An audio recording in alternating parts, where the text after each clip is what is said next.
कुछ आरजू नहीं है आरजू तो ये है, रख दे कोई जरा सी खाके वतन कफन में। किसी की आवाज जो चारों ओर वातावरण में गूंज रही है, किसी का चेहरा जो रह रहकर निगाहों के सामने कौंध जाता है, आज से नहीं कई वर्षों से। एक आवाज हवा में गूंजती रहती है, कुछ युवा चेहरे हवा में तैरते हुए दिखते हैं, लेकिन आज भले ही चमकीली राजनीति के सामने वो चेहरे फीके पड़ गए हों, भले ही देश के लोग उनकी आवाज को सुनकर अनसुना कर दें, इन चेहरों को देखकर भी अनदेखा कर दें, इनका समर्पण याद करके भी याद ना करें, लेकिन वो तो मतवाले थे, उनको इस सब से क्या। आज दिन है उन्हीं मतवालों के बलिदान का, इसलिए हमने अपनी जिम्मेदारी समझी उन महान बलिदानियों के जीवन गाथा के बारे में आप तक कुछ पहुंचाने की।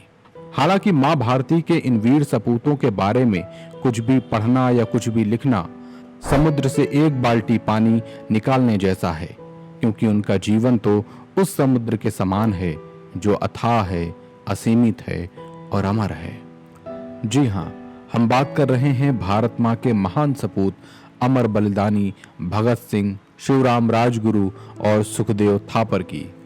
आज 23 मार्च को देश भर में इन तीनों महान क्रांतिकारियों का बलिदान दिवस मनाया जाता है। आज का दिन इन तीनों बलिदानियों को समर्पित करते हुए मां भारती के चरणों में उनके द्वारा की गई सेवा को याद करते हैं। दरअसल साल 1927 में ब्रिटिश सरकार ने भारत में साइमन कमीशन का गठन किया। इस कमीशन का उद्देश्य संविधान सुधारों का अध्ययन करना था, लेकिन हैरान करने वाली बात यह थी कि इस आयोग में एक भी सदस्य भारतीय नहीं था, लिहाजा कांग्रेस लगातार इसका विरोध कर रही थी। 1928 आते आते देश भर में साइमन आयोग का विरोध प्रारंभ हो गया। उस समय के महान क्रांतिकारी लाला लाजपत राय लाहौर में बड़ी संख्या में लोगों के साथ विरोध प्रदर्शन कर रहे थे। इसी दौरान ब्रिटिश पुलिस के अधिकारियों ने प्रदर्शनकारियों पर लाठीचार्ज करने का आदेश दे दिया। भीड़ पर लाठी चलाने वालों में सबसे आगे था उस समय का एसएसपी जेम्स स्कॉट और उसका साथ दे रहा था सहयोगी पुलिस अधिकारी जॉन सॉन्डर्स। दोनों ने जानबूझकर लाला लाजपत राय को निशाना बनाकर लाठियां बरसाई, जिसमें वह बुरी तरह से घायल हो गए।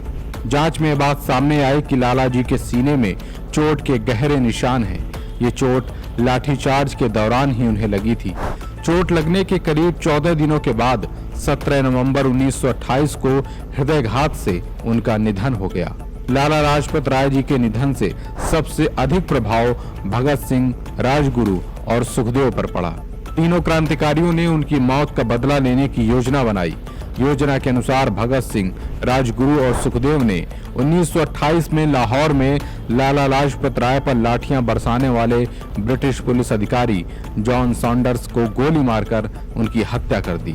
इसके बाद भगत सिंह ने युवाओं में क्रांति की चिंगारी जलाने के लिए सेंट्रल असेंबली में बम भी फेंका। इन दोनों मामलों को लेकर उन्हें जेल हुई। हालांकि सेंट्रल असेंबली बम फेंकने वाले केस में ज्यादा दम नहीं था, इसलिए अंग्रेजी हुकूमत ने षड्यंत्र पूर्वक जॉन सॉन्डर्स हत्याकांड में भगत सिंह, राजगुरु और सुखदेव को फांसी की सजा सुनाई। अदालत ने तीनों क्रांतिकारियों को 24 मार्च 1931 को फांसी देने का फैसला दिया, लेकिन उनकी लोकप्रियता को देखते हुए अंग्रेजों को यह संदेह था कहीं देश भर में दंगे न हो जाएं। इसीलिए तय समय से 11 घंटे पहले ही 23 मार्च 1931 को शाम 7:30 पर भगत सिंह, राजगुरु और सुखदेव को एक साथ लाहौर जेल में फांसी दे दी गई। कहा जाता है कि भगत सिंह ने अंग्रेजी हुकूमत से अनुरोध किया था कि उनके दर्जे को देखते हुए उन्हें साधारण अपराधियों की तरह फांसी पर न लटकाया जाए, उन्हें गोलियों से मारा जाए, लेकिन अंग्रेजों ने उनके इस अनुरोध को ठुकरा दिया। फांसी के फंदे पर झूलने से पहले भगत सिंह सुखदेव और राजगुरु के बीचों बीच चल रहे थे। सुखदेव उनके बाईं ओर और राजगुरु दाहिनी तरफ थे। चलते समय भगत सिंह एक गीत गा रहे थे, दिल से न निकलेगी मरकर भी वतन की उल्फत, मेरी मिट्टी से भी खुशबू ए वतन आएगी।